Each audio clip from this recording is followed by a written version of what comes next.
કૃષ્ણ, રામ રામ, સીતારામ મિત્રો। તો કેમ છો? આશા રાખીએ કે બધા મિત્રો મસ્ત અને મજામાં જઈશો। આપણે પણ મજામાં જ છીએ અને સૌથી પહેલાં બધા મિત્રોની ઘણી ટાટી ખેરની હાર્દિક શુભકામના।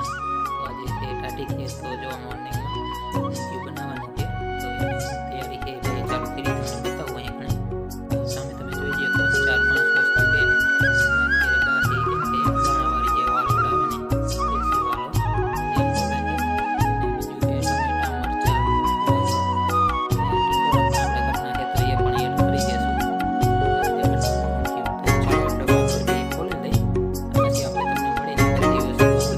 બીજું છે ટમેટા, મરચાં,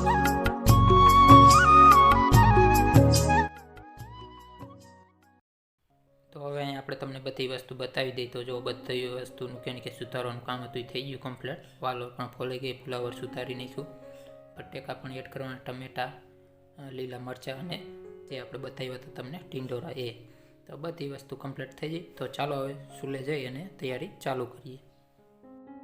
તો જો મિત્રો અહીંયા કણે ચૂલો છે સળગાવી લીધો છે ને આજે આપણે બહારના ચૂલે બનાવવું છે, કેમ કે રસોડામાં બનાવીને તો જ્યારે ધુમાડો વધુ થાય ને ત્યારે પછી ક્લિયર વિડીયો નથી આવતો તમને બતાવું। તો જો આ આપણું રસોડું છે, થોડુંક નાનકું છે એટલે ધુમાડો થોડોક વધુ એમાં ગોટાય, એટલે પછી ત્યારે કે વિડીયોમાં બરોબર ન આવે, એટલે ઘણા વખત કે મિત્રોની કમેન્ટ હોય કે છે તમે વસ્તુ એડ કરો એ ક્લિયર નથી દેખાતું। તો આજે કે આપણે બહારના ચૂલે રાખ્યું જેથી કરી તમને ક્લિયર વિડીયોમાં દેખાય એટલા માટે।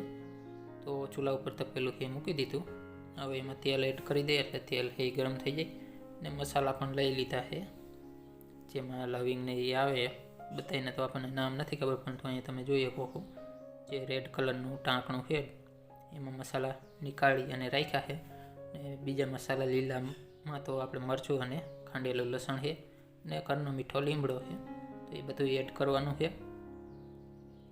ને શાકભાજીમાં તો આપણે તમને જે 3-4 વસ્તુ હતી બતાવી દીધી, ફુલાવર, બટેકા, લીલા મરચાં, ટમેટા, ફોલેલી વાલોડ એટલે કે દાણાવાળી છે, ને ઘરના ટીંડોરા હતા તો એ પણ થોડાક ઉતારી લીધા હતા, બધું આપણે તમને આગળ બતાવી દીધું। તો વેલ બાજુ કે જે શાકભાજી ધોય એવું હોય અત્યારે, કેમ કે અમુક વસ્તુ આપણે અત્યારે ન ધોઈએ, કે જેમ કે કટિંગ કરેલું મરચું અને ટામેટું એ જ્યારે આખું હોય ત્યારે જ ધોવાનું હોય। તો આ બાજુ વાલોરના દાણા એ ધોવાનું કામ ચાલુ થઈ ગયું, ને ટીંડોરામાં પણ એવું હોય, એ પણ આખા ધોવો તો પણ ચાલે ને કટિંગ કરીને ધોવો તો પણ ચાલે, પરંતુ ટમેટામાં એ ન ચાલે, તો આપણે આખું ટમેટું હોય ત્યારે જ ધોવું પડે।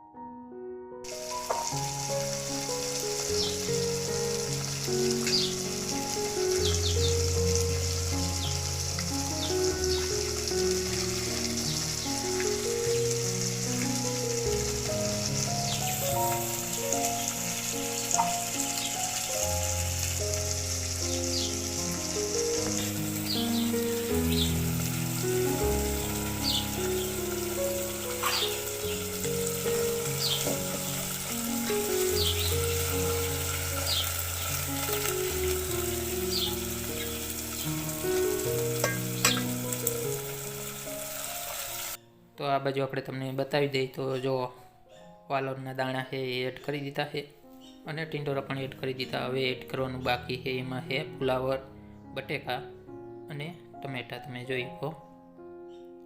તો એ બધી વસ્તુ એડ કરી અને પછી થોડીક વાર આપણે તેલમાં જ પકવશું, અને પછી એમાં આપણે મરચું, હળદર અને પાણી જે આપણે એડ કરવું છે જેટલા પ્રમાણમાં એ પછી આગળ એડ કરશું। તો આ બાજુ બટેકા છે એ પણ એડ કરી દીધા, આ ફુલાવર પણ એડ કરી દીધું। તો બધાને એકદમ મિક્સ કરી અને થોડીક વાર તેલમાં પાકવા દેશું। અત્યારે પણ હળદર એડ કરે છે એટલે પછી જ્યારે એડ કરવાની થાય ત્યારે આપણે થોડીક ઓછી એડ કરશું।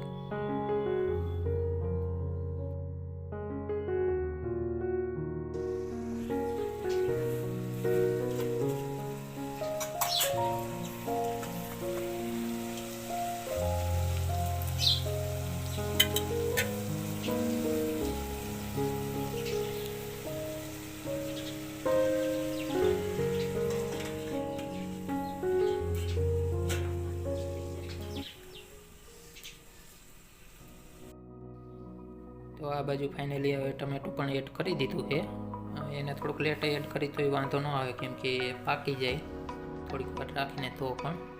તો એ પણ એડ કરી અને આ રીતે એકદમ મિક્સ કરી લેશું. એની સામે વાટકામાં કેમ કે ખાંડેલું મરચું લેવાઈ ગયું છે, અને આપણે વાત કરી હતી કે થોડીક વાર પહેલાં એડ કરી હતી, એટલે અત્યારે થોડીક જ એડ કરી છે. એમાં હવે જે આપણે જેટલા પ્રમાણમાં પાણી એડ કરવું છે એ પ્રમાણે પાણી એડ કરી દઈ.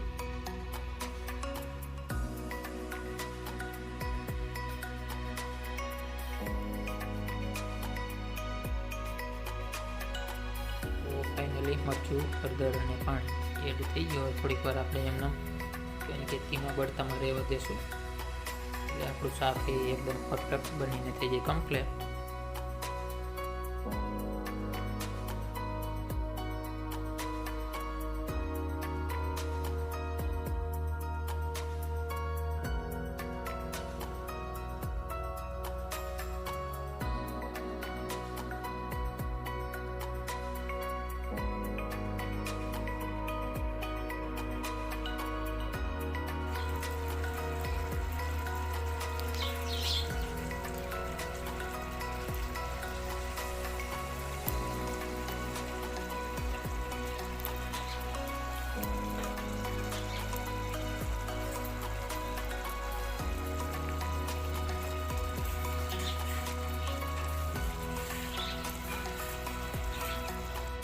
તો ચાલો મિત્રો, જમવું હોય તો આવી જાવ. જો આપણું ઊંધિયું શાક બનીને થઈ ગયું કમ્પ્લીટ, સાથે ગરમા ગરમ રોટલા.